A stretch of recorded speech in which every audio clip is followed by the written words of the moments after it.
Whew, darn it's hot down here. And it's September, people. September!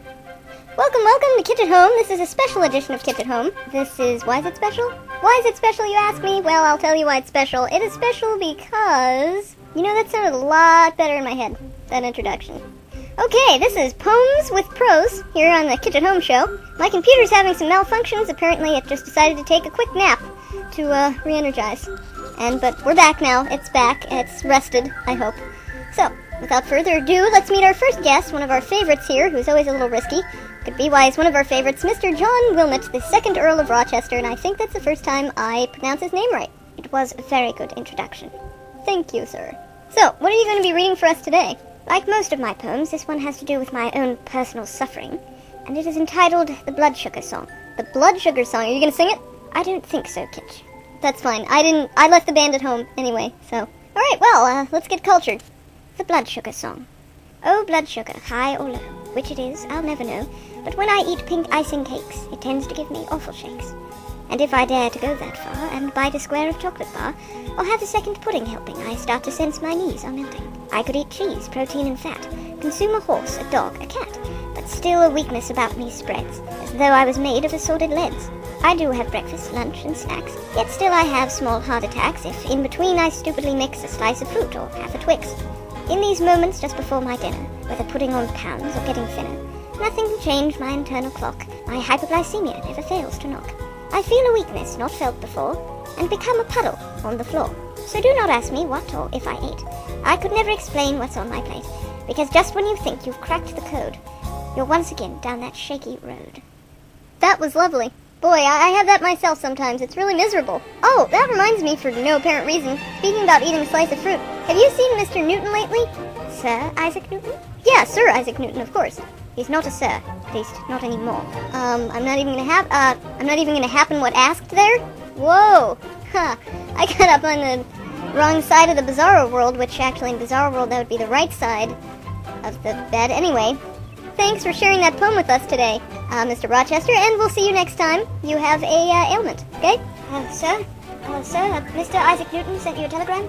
I don't wish to speak with that gravity-obsessed hack. What was wrong with calculating straight lines? Yes, sir. Well, let me see it. I would, sir, but he sent it to me in a scroll. A scroll?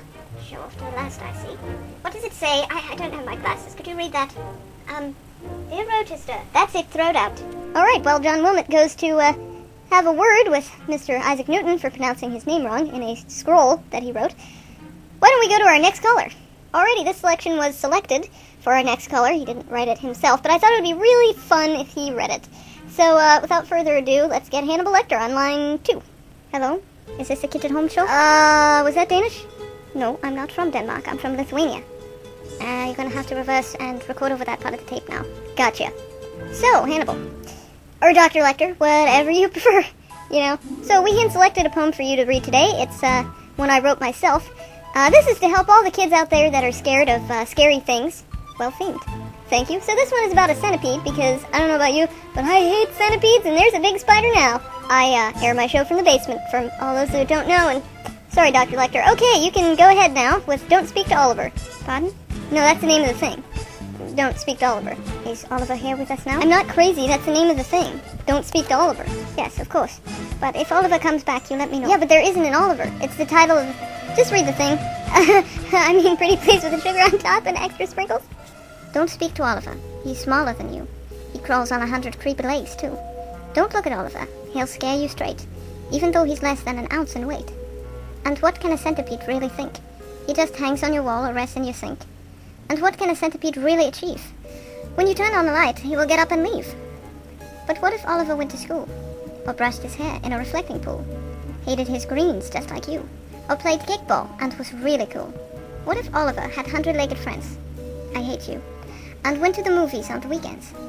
Read lots of books and drank cups of tea. You can't really tell if you can't really see. But whatever the case, one thing is true. He just follows his instincts like me or like you. So next time you find yourself holding up a shoe, consider Oliver. What did he ever do? I have to say, that's probably the most difficult thing I've ever read. Was it emotional? Because it gets me right here. No, you might as well ask me to say refrigerated vegetables. Well, I think you said it very well. Thank you, I've been struggling. That's okay, we're all friends here. Actually, a lot of Americans I know act as though English was their second language too. What would be there first? Mumble, mumble, garble, garble, mumble, mumble?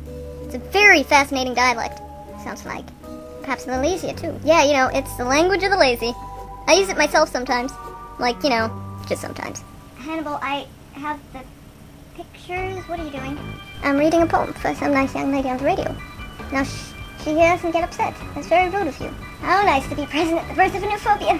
Though your brood thing was an old phobia, I guess. I have the pictures printed out from the fax machine. Well, Hannibal, I don't think this is an appropriate time for your workaholic mentality. My workaholic mentality, said the man who was psychoanalyzing me while he's reading a children's story. I told you before, I can't seem to just turn on and off my intellect like you can. Yeah, well, you did say that. Like I can? Well, you're getting far too upset about it. I'm supposed to be working on this case right now. You said you'd help me. You don't have to, but you know, when you say you're going to do something, then you should do it. And I will. That's the weirdest promise you've ever made to me. No, wait. Yeah, that's the weirdest. Bring the pictures over here, please. Politeness. I ought to shave off a couple more years of my prison time. No, of my life. Here, it just doesn't figure. Have you considered laying these out on a board and rearranging them? Oh, wow, really? You think that'd help? Wow, I guess that's why you're the psychiatrist. Yep. Yeah, of course I have. Well, that was very rude. You shouldn't be having outbursts like that. You should go take a nap. Take a nap. Well, I'd just leave you here with the pictures, and you're right, there's nothing you can do to pictures. Oh, one more thing, I just remembered. No, I guess I didn't remember. Never mind. Poor boy, he seems overworked. Actually, I believe he's underworked. His mind has far too much time to come up with ridiculous reasons why he forgets things. I heard that. You'll have to forgive Will. He's been in a very poor mood ever since I used his kitchen to make breakfast. You what? Well, go take a nap. You're not my father. No, I would hate to be your father. If I was related to you, that would mean you would listen to me. Alright, that's it. I'm coming back down there. Oh, well, are you okay? Ah, darn. I forgot something. I have to go back here. Pardon my reach. Nope, it's not there. Great. I left it. Where did I leave it? I hope it wasn't some important document that you wouldn't want to find in the wrong hands. No, it's just my diary. Yeah, it was a document that I don't want to find in the wrong Hannibal, you have it. And so I have. Here you go. That was pretty clever of you. Trying to send me to bed.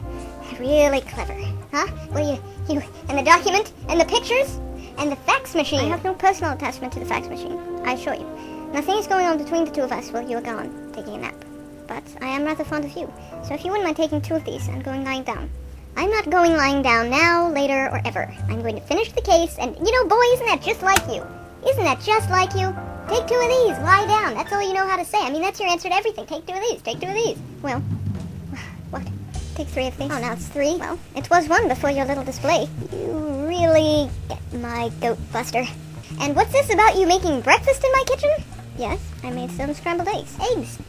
Scrambled egg super a la Peter T. Hooper, or just the Peter T. Hooper part? You're getting all excited over nothing.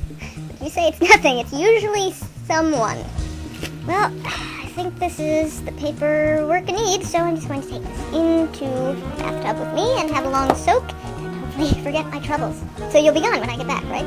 I don't think it's good for me to leave you alone. Another diagnosis we hear from you often. I'm only trying to be nice. Yeah, I know. If you feel uncomfortable with me in your home, I will of course leave. It's the of course part that bothers me. Yeah, well no, fine, leave. Go ahead, I'll see you tomorrow, okay? At work? Or prison. Wait, where are we going tomorrow? Not all that we perceive is perceivable by others. Nor is all that others perceive perceivable by us. Don't say stuff like that to me. Don't say stuff like that. I don't know what you're talking about. Are you laughing at me now? You're laughing at me? You just do tend to get worked up. It's rather delightful to watch. Kitch, I think you're gonna have to hang up now. There's something I need to do. Yeah, okay. Alright, boy. Well, folks, I hope that didn't end on too much of a sour note for you, but... Well, maybe we can work in more poetry next time, but this has been Kitch at Home with Poems and Prose. Till next time, bye-bye. You're not really going to use that on me, are you? Oh, I wouldn't answer my own questions if I were you. That's for gardening. Put it down. For what? I'm sorry, what? Gardening? Gardening? Yeah, you're right. It's for gardening. Let's go outside and use it in the garden. Well, it's raining. You'll catch a cold. What's the matter, doctor? Don't know what to do and you're asking someone to draw them a clock? It's not my fault if you didn't know you drew it funny. I'm sideways. I thought if you knew, it would cause a rift in our therapy. Good choice of words, Doc. A rift? I'll show you a rift. What happened? Where'd he go?